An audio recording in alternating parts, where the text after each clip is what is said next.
Why are we here? How are you possibly going to explain that? I'm open to all of these things. I look forward to this. From a promotional standpoint, I know that anybody can sell a Ferrari. I want to talk to the guy that can sell the Volvo. So, every now and then, there's a fight that gets dropped in your lap. We, the community, build the fight. We in the community leverage the fan, leverage the press, leverage the media, leverage our own social media. Something just happened that nobody in combat sports saw coming. Conor McGregor is back. Not rumors. Not whispers from people close to his camp.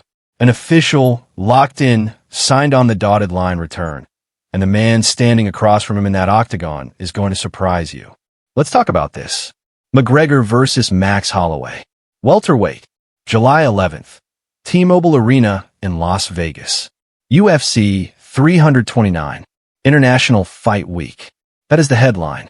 And if you're sitting there thinking, wait, those two have fought before, you're absolutely right. They met back in August 2013 when McGregor was still climbing, still hungry, still the guy nobody outside of Ireland really knew. He won that fight by decision at featherweight. Now, 13 years later, they're doing it again, except this time, everything is different. The weight class is different.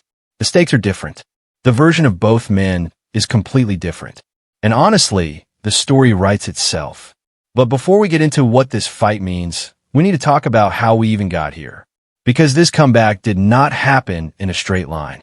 There were false starts, broken promises, and one moment in particular that left an entire arena and millions of fans watching at home completely gutted. Cast your mind back to April 2024. Dana White steps in front of cameras and announces McGregor versus Michael Chandler for the main event of UFC 303. The date, June 29th, 2024. The venue, T-Mobile Arena, Las Vegas. And the hype was real. Within weeks, White was publicly saying UFC 303 was tracking to become the first card in UFC history to generate a live gate of $20 million or more. 20 million. That's not just a number. That's a statement. That's what the McGregor name still does to ticket sales, to pay-per-view numbers, to the entire business model of combat sports. The man moves money in a way almost nobody else in the sport ever has. And then, about 2 weeks before fight night, it all came apart. McGregor pulled out. Broken toe. Just like that, the biggest fight of the year was gone. The card still went ahead. Pereira and Prochaska put on a legitimate light heavyweight war at the top of the bill. But the gate dropped to just under $16 million, which is still an incredible number for the sport, but it wasn't 20. And for everyone who had been counting down the days to see McGregor back in that cage, it felt like a gut punch. That $20 million gate eventually happened, just not the way anyone expected. UFC 306 at the Sphere in Las Vegas got there first. That card drew over $21 million on an attendance of just over 16,000 people. Sphere delivered something the sport had never seen before, and it became the benchmark. But the McGregor chapter? That was still unfinished. Now fast forward to this past Saturday. The announcement drops.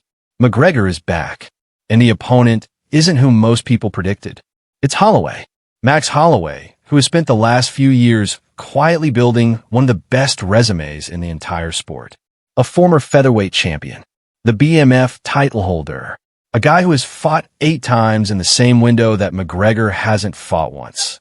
And he's gone 5-3 in that stretch, with every single loss coming against a world champion. He lost the symbolic BMF belt to Charles Oliveira. He lost his featherweight title to Ilia Topuria. He lost to Alexander Volkanovski. Those aren't embarrassing losses. Those are losses to the best fighters on the planet. And on the winning side, he submitted Yair Rodriguez. He stopped Arnold Allen. He knocked out Korean Zombie. He beat Justin Gaethje to win the BMF title. He defended it against Dustin Poirier. Dustin Poirier, the same man who handed McGregor 2 back-to-back TKO defeats. Let that sink in. Now let's talk about McGregor, because the honest picture here is complicated. He is 37 years old. His professional record sits at 22 wins and 6 losses. But here's the part that matters most. Since October 2018, he is 1-3.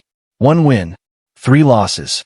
That single win came in January 2020 against Donald Cerrone, a 40-second TKO that looked like prime Conor for about a minute before everything fell apart again. After that, Poirier dropped him twice. In his most recent fight, July 2021 against Poirier for the 3rd time, ended when McGregor broke his leg and couldn't continue. That was almost 4 years ago. For years. That is an eternity in this sport. So when the betting odds dropped and Holloway opened as a 550 favorite, it wasn't a surprise. Odds makers are telling you something. The market is telling you something. Since the opening line, McGregor has actually moved from plus 420 to plus 330, which means money is coming on him. Fans betting with their hearts, betting on the name, betting on the myth. But Holloway remains the clear favorite at minus 400. The professionals aren't buying the hype. That's the tension at the center of this whole thing. There are 2 completely different versions of this story available to you, and which one you believe says a lot about how you watch this sport. Version 1. McGregor is a faded fighter, a legend well past his prime, taking a massive fight because his name still generates money and his team needs a payday. His body has been through wars, his last fight ended in a broken leg, and 4 years of inactivity against a guy like Holloway, who has been sharp, active, and fighting elite competition, is simply too much to overcome.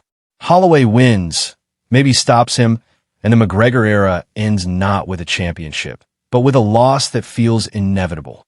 Version 2. McGregor has spent 4 years healing, training, preparing, and waiting for the right moment. He has always performed on the biggest stages. Not just performed, but exceeded expectations. The history with Holloway, where he already has a win over him, gives him a psychological edge. And if there is one thing we have learned about Conor McGregor, it's that you write him off at your own risk.